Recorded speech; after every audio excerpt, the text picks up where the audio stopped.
I tried to legally remove a 71-year-old tenant for 8 months. She outlasted 3 owners before me, paid $340 a month since 1987, and she had every right to stay forever. She was also the best thing that ever happened to my worst investment. I want to start by saying that I am not a stupid man. I have a graduate degree in business administration. I've read every major book in the real estate investing canon: Rich Dad Poor Dad, The Millionaire Real Estate Investor, Long Distance Real Estate Investing. I have a spreadsheet template I built myself that calculates cap rates, cash-on-cash returns, and projected equity appreciation across 5-year horizons. I have listened to somewhere in the neighborhood of 400 hours of real estate podcasts during my morning commutes. I tell you all of this not to brag, but to establish the baseline from which I fell, because the distance between where I thought I was and where I actually landed is the entire point of the story. My name is Marcus. I'm 43 years old.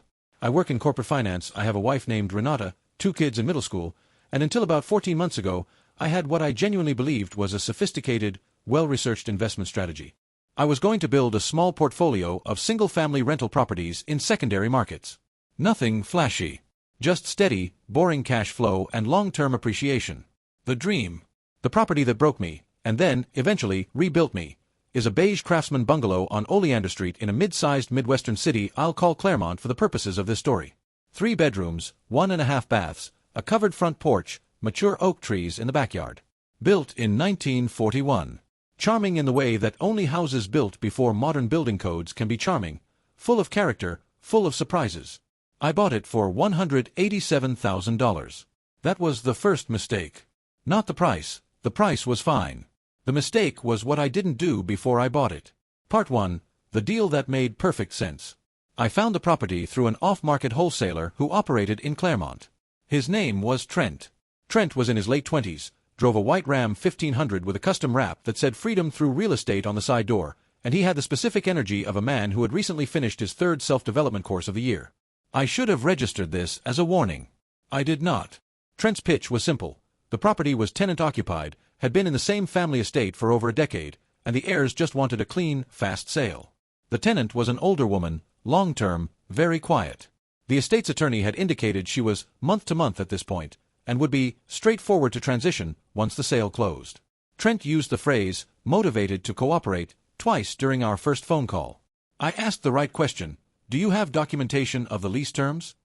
And Trent said he'd get it to me.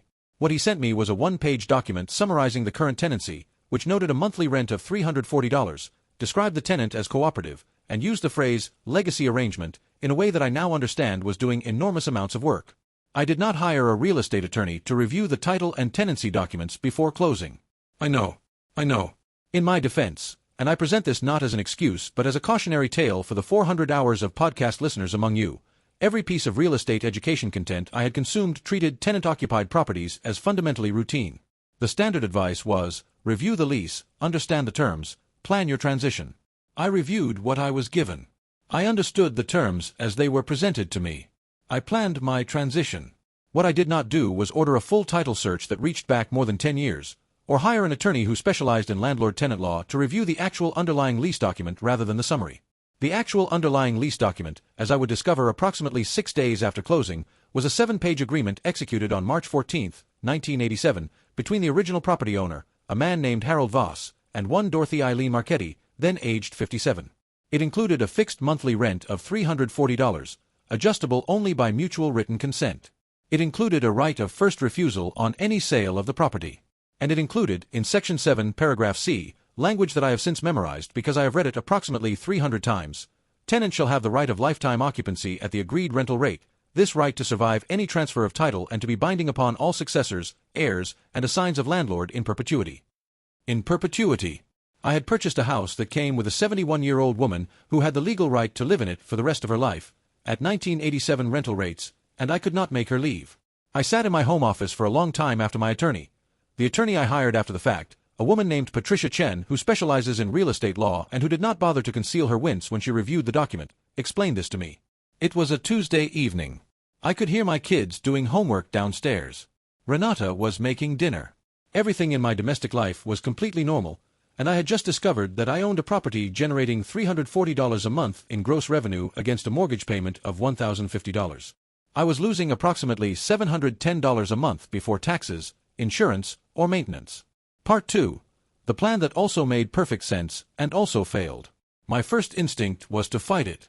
I am, by training and temperament, a problem solver.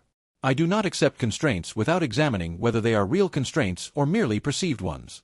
So I spent the first month after discovery in a kind of structured denial, working the problem from every angle I could identify. I hired Patricia Chen on retainer and asked her to find any weakness in the 1987 lease. She spent 3 weeks on it. She found none. The document had been drafted by Harold Voss's attorney, a careful man, apparently, because the language was airtight. The right of lifetime occupancy had been recorded against the title in 1987, which meant it had been discoverable all along, had anyone looked. It had survived Harold's death in 2003, the transfer to his son Gerald, and Gerald's death in 2019, which was what had ultimately placed the property in the estate that Trent's wholesaling operation had approached. No one in the chain of ownership had ever successfully challenged it because no one had tried. Dorothy had simply lived there, paying her $340 a month, outlasting everyone. Patricia confirmed the right of first refusal, too, which meant that if I tried to sell the property, I would be legally obligated to offer it to Dorothy first at the same price. Dorothy, living on a fixed income and Social Security, was unlikely to have $187,000 sitting around, but the right of first refusal still had to be formally tendered and declined before any sale could proceed, which added complexity and cost to any exit. My second instinct was negotiation. I asked Patricia to draft a letter to Dorothy's attorney. She had one, a retired general practice lawyer named Harold Finch, who had apparently been her counsel for decades, offering Dorothy a cash settlement to voluntarily surrender the lifetime occupancy right. We offered $25,000. Dorothy declined through Harold Finch in a letter that was 2 sentences long. We came back with $40,000. We structured it as a structured annuity that would generate income for her. Harold Finch sent back a letter that was 1 sentence long. At $55,000, Harold Finch sent back a letter that said Dorothy appreciated the offer but was comfortable in her home and wished me well with my investment. I want to be precise about the tone of that letter because it haunts me to this day. It was not hostile. It was not combative. It was gracious in the way that a person is gracious when they know, with complete certainty, that they hold every card in the deck. I drove to Claremont one Saturday in October, 4 months after closing. I told Renata I was going to inspect the property. I did not tell her the full scope of what I was dealing with, because I had been handling the situation with what I now recognize as a kind of manic, shame-driven optimism. I kept believing I was about to find a solution, and I didn't want to alarm her until I had.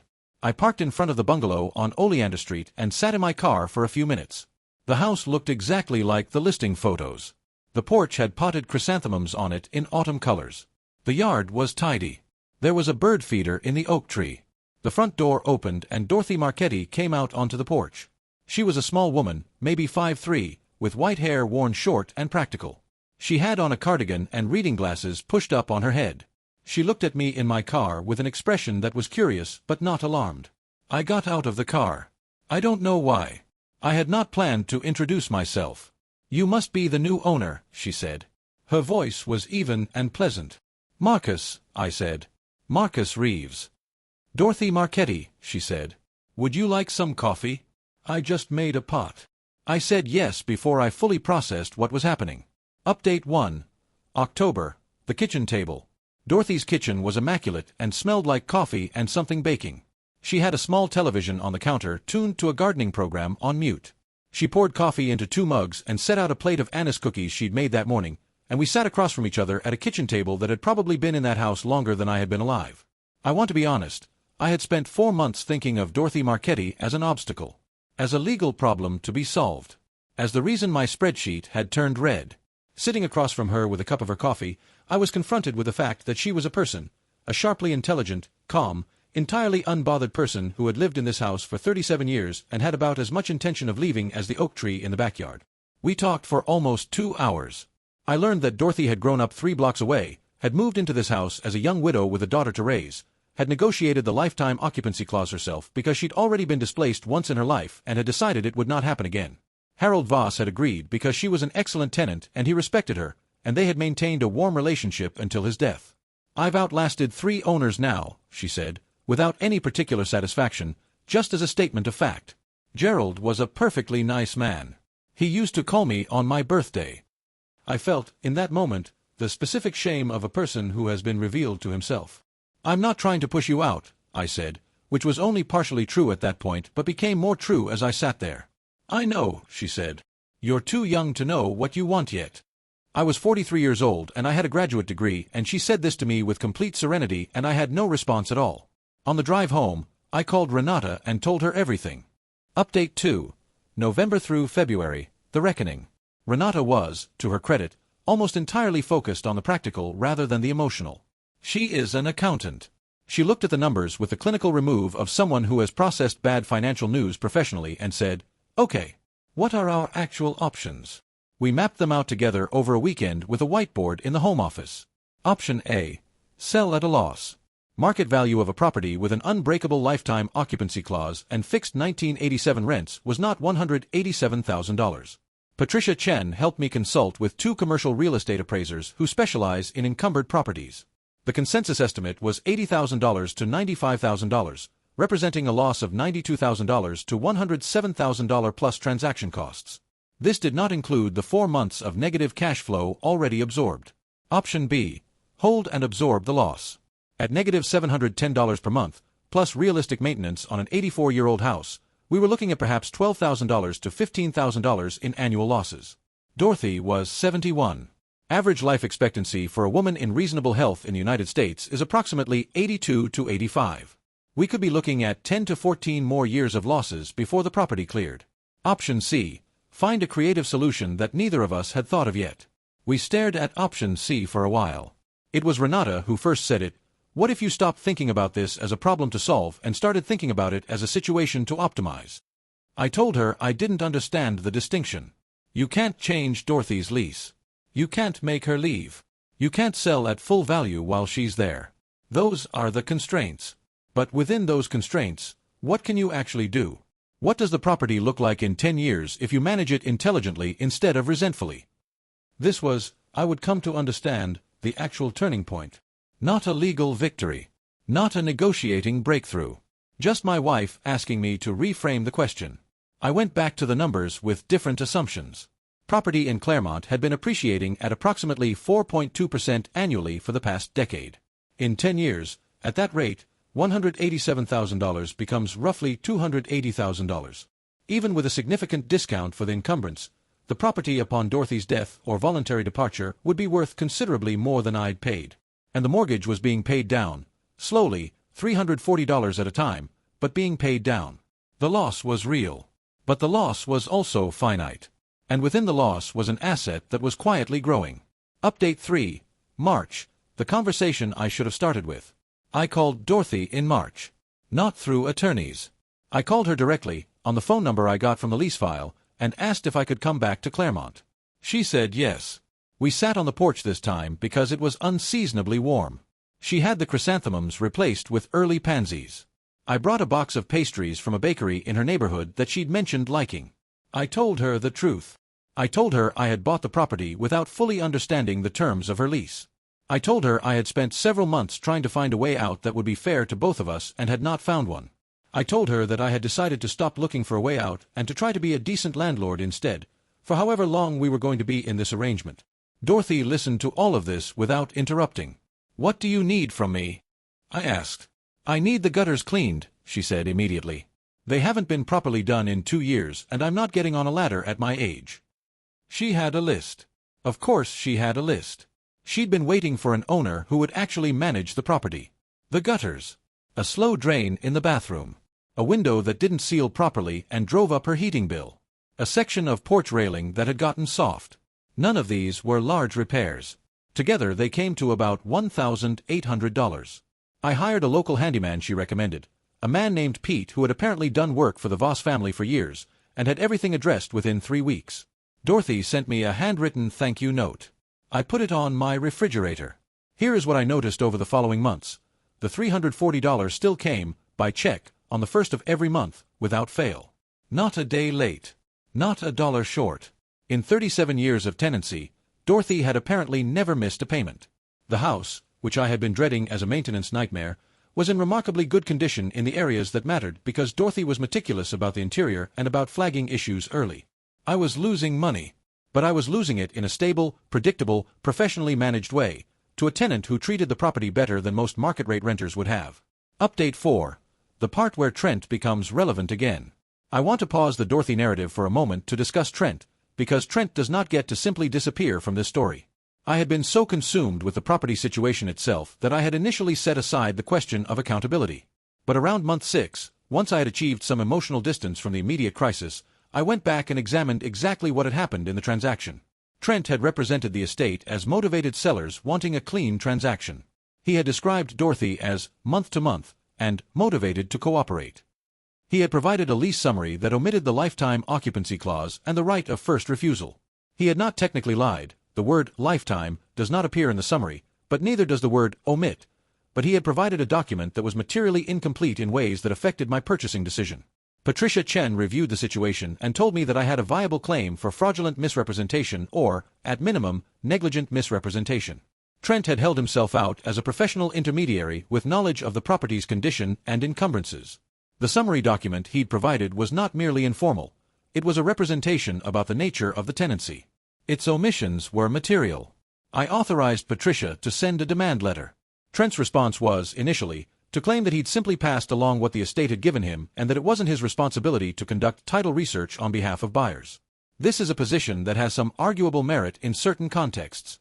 Patricia's response was to note that Trent had made specific representations about the nature of the tenancy beyond what any summary document would justify, specifically the month-to-month characterization, which was false on its face given the 1987 lease, and that those representations had induced a purchase decision.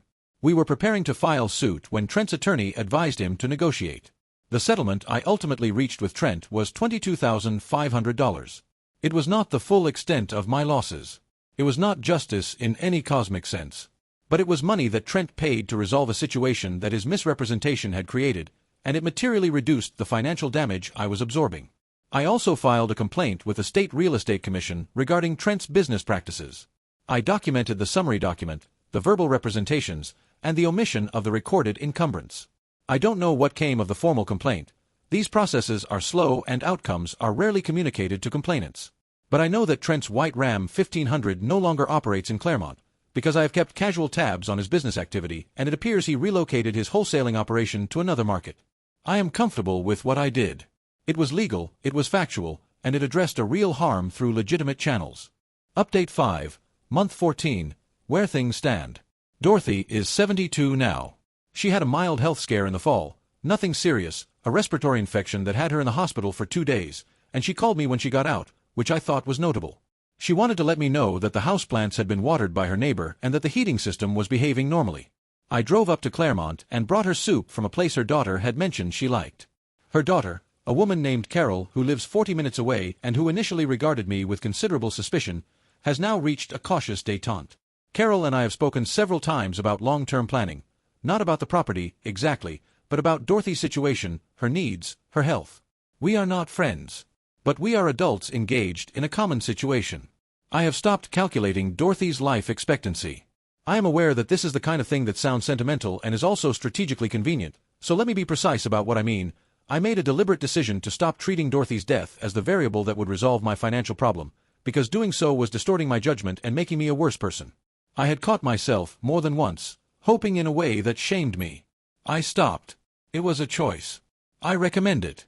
The property is currently losing me approximately $640 a month after I recalculated my expense structure and found some tax treatment I had been underutilizing. It is not a good investment in the conventional sense. It will not be a good investment in the conventional sense for some years. But I have made peace with this in a way that I want to try to articulate clearly. The loss is real but bounded. The asset is real and growing. And I made a mistake, a serious, expensive mistake, that I am now managing rather than catastrophizing. This is different from saying the mistake was okay. It is not okay. I am out, net of Trent's settlement, approximately $94,000 in opportunity cost, lost principal exposure, and ongoing negative cash flow. That is a significant sum. I think about it. But the resolution, what I actually learned. There are 2 versions of the lesson you could take from this story. The first version is transactional. Always hire a real estate attorney before closing. Always order a full title search reaching back to the property's origin. Never trust a wholesale deal summary documents. Never accept representations about tenancy without reviewing the actual underlying lease. This is all true, and if this is the only thing you take away from this story, your future real estate investments will be better for it. The second version is harder to articulate and, I think, more important. I spent the first 4 months after discovery treating Dorothy Marchetti as a problem to be solved. I organized my entire understanding of the situation around the premise that her presence in that house was an obstacle, an injustice, even, and that the just resolution was her departure. I hired lawyers. I made offers. I drove to Claremont and sat in my car outside her home and thought about actuarial tables. What I was doing, I understand now, was constructing a narrative in which I was the protagonist and Dorothy was the antagonist, when the actual situation was nearly the opposite. Dorothy had negotiated a legal, legitimate agreement with a property owner 37 years ago. She had honored every term of that agreement for 37 years. She had done nothing wrong. The wrong, to the extent there was one, was done by Trent, and before Trent, by a chain of property owners who failed to disclose the recorded encumbrance, and before all of them, by me, who failed to do adequate due diligence before parting with $187,000.